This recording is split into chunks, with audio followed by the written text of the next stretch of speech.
Oi, turma, espero que estejam todos bem. Vamos dar continuidade ao nosso PET 1. Essa semana nós vamos continuar falando um pouquinho de organelas celulares.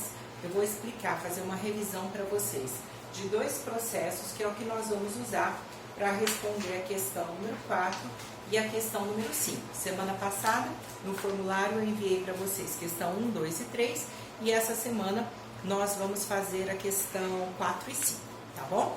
Então vamos lá. Falando das organelas celulares, na semana passada eu falei para vocês que tem o retículo endoplasmático granuloso ou rugoso, mesma coisa.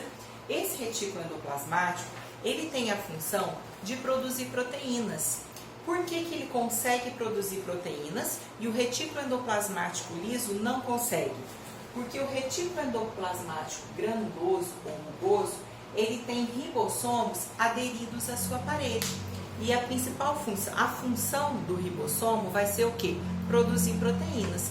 Então, esse retículo endoplasmático, ele armazena substâncias ali temporariamente, ele transporta substâncias, mas a função dele, que mais vai aparecer, que nós temos sempre que lembrar, é que ele é responsável pela produção de proteínas.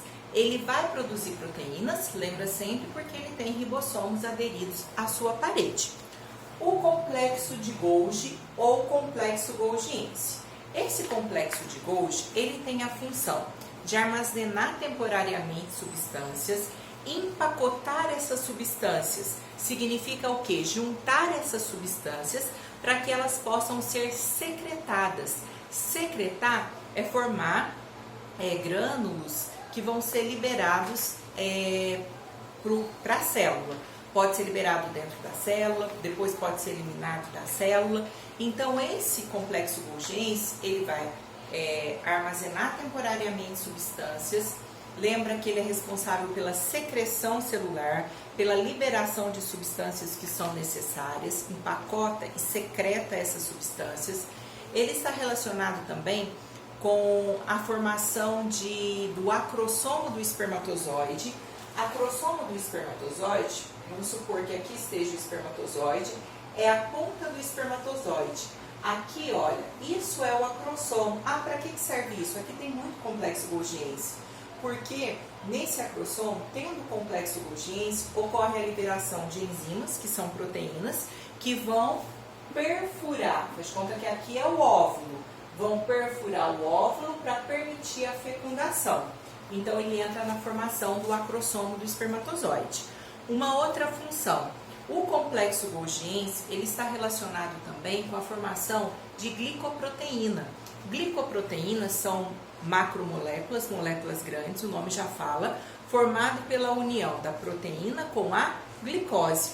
Essa glicoproteína que vai ser produzida no complexo golgiense, ela, por exemplo, onde que o nosso corpo usa isso? Na formação de muco no nosso corpo. Um exemplo de muco que nós temos é o muco nasal, popularmente chamado titica de nariz, né? Que é para ajudar a reter as impurezas do ar. E uma outra função, o complexo golgiense também, ele vai formar o lisossomo, que é uma outra organela celular. O lisossomo está relacionado com a digestão celular.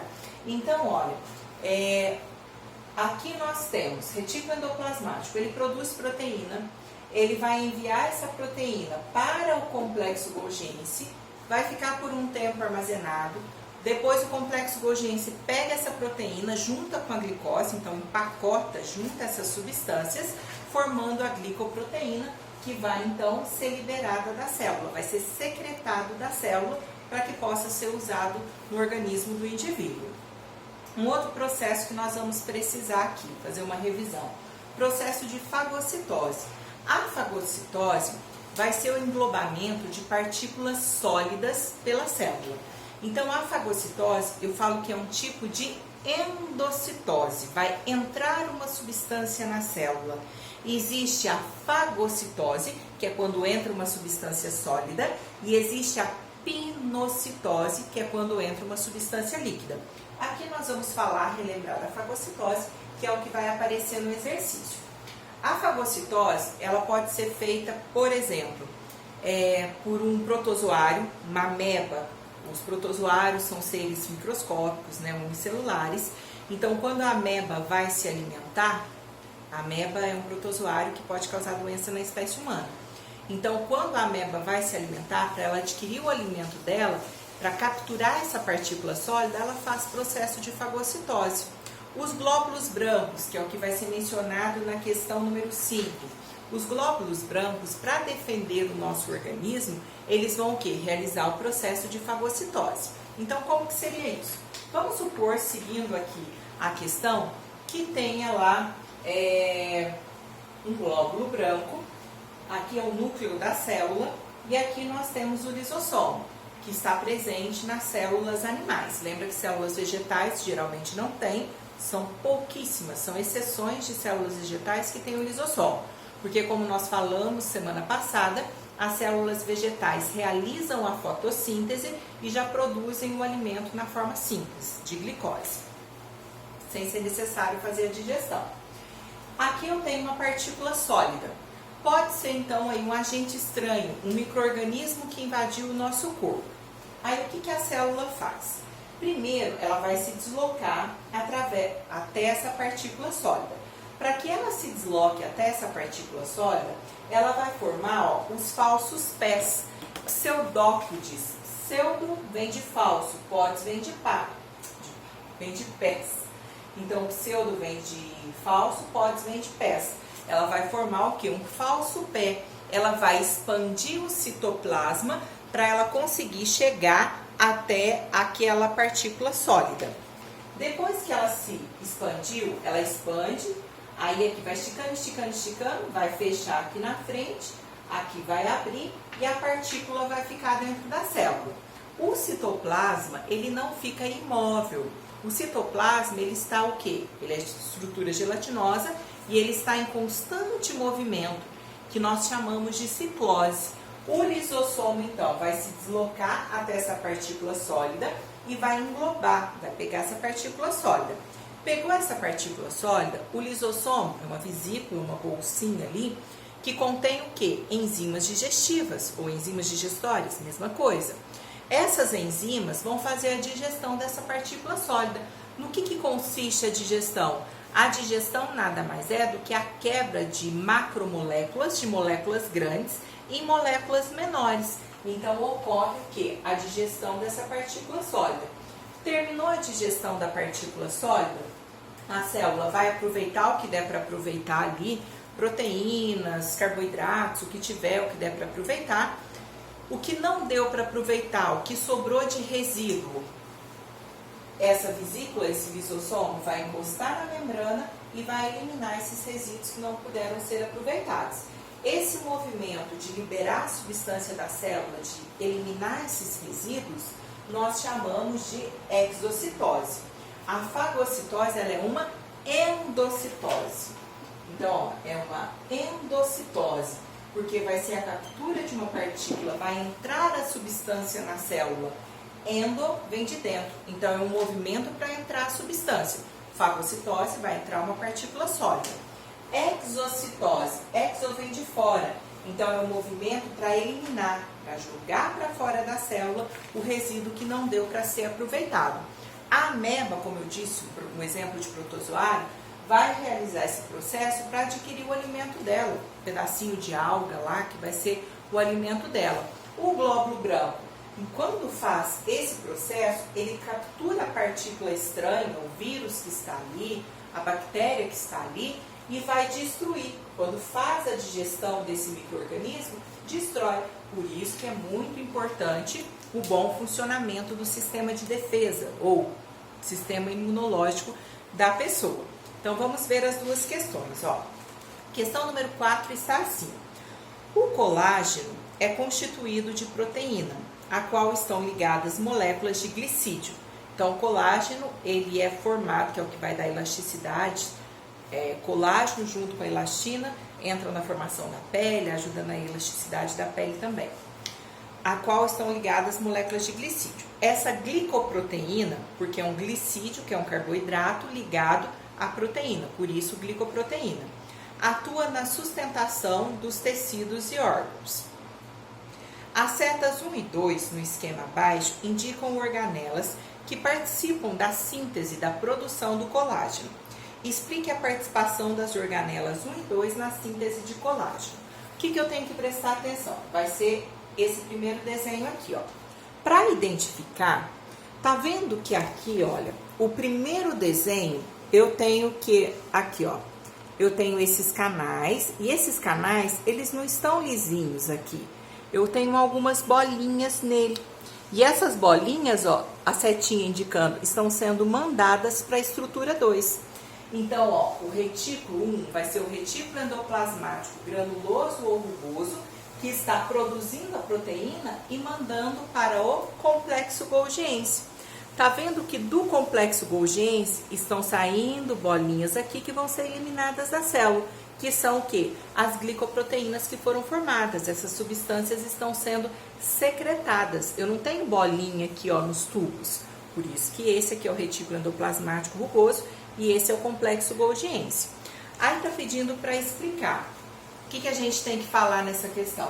Nessa questão, nós precisamos falar que o retículo endoplasmático granuloso vai produzir proteína, enviar para o complexo golgiense, aonde vai ficar temporariamente armazenado, vai se juntar com glicídio, ou pode colocar glicose, formando a glicoproteína, que depois vai ser secretado da célula. Vai formar essas vesículas que vão ser secretadas da célula. E aí vocês vão falar, claro, com as palavras de vocês. Agora a questão número 5. Durante um seminário apresentado em classe, caracterizou-se uma certa classe de organela citoplasmática. A versão seguinte elucida claramente qual organela citoplasmática foi detalhadamente estudada. São pequenas vesículas que se apresentam envolvidas por uma membrana lipoproteica que separa seu conteúdo do citoplasma. Uma pequena bolinha ali. No interior dessas vesículas, encontramos um poderoso suco digestório, onde aparece uma série de enzimas digestórias diferentes, capazes de atuar na digestão de proteínas, glicídios, lipídios, DNA e RNA. Então, está falando que essa pequena vesícula tem enzimas digestórias que vão atuar na digestão dessas substâncias. Então, olha, já disse que essa organela mencionada vai fazer a função da digestão. São os menores e mais densos orgânulos celulares e ocorrem em maior quantidade em células que exercem fagocitose, como os protozoários, os glóbulos brancos, etc. A letra A identifique a organela citoplasmática mencionada no texto. Qual que vai ser a organela? Lisossomo. Não falou que essa pequena vesícula faz processo de digestão, que ela contém enzimas digestórias? Então, a organela vai ser o lisossomo. Na letra B, cite consequências para os glóbulos brancos caso essas organelas fossem ausentes em sua célula. Se não tivesse, então, ó, não tem lisossomo. Se não tem lisossomo, não tem lisossomo. Bom, emitiu o pseudópode aqui, que é o fosfo-P, capturou o vírus que está lá no organismo. O vírus, então, entrou na célula. Quem vai destruir esse vírus? Não tem lisossomo para fazer a digestão, para que ocorra a destruição desse vírus ou dessa bactéria. Então, esse glóbulo branco, ele vai perder a função dele. Ele não vai conseguir defender o organismo. Por quê? Porque ele não vai conseguir destruir esse agente estranho que invadiu o organismo. Então, aqui, ó, se está uma consequência, vocês vão falar com as palavras de vocês, é que o glóbulo branco vai o quê? Perder a função, porque ele não vai conseguir digerir, não vai conseguir destruir esse agente estranho que invadiu o organismo. Mas aí expliquem com as palavras de vocês. Essa semana são só essas duas questões, tá bom? A semana 1 e 2 foram relacionadas a essa parte de citologia. Depois nós vamos continuar um pouquinho com citologia nas próximas semanas. Vai entrar uma revisãozinha, SPET 1 é só de revisão. Uma revisãozinha de fotossíntese, um pouquinho de respiração, tá? E acho que no final a gente comenta um pouquinho da embriologia. Espero que vocês tenham entendido pelo menos essas duas questões, né? Pelo menos um pouquinho, relembrado um pouquinho das funções das organelas, que são muitas funções. Quem tiver dúvida, me envie as dúvidas que eu, claro, tento esclarecer para vocês, tá bom? Até a nossa próxima semana, nosso próximo vídeo, próximas explicações. Fiquem com Deus, tchau!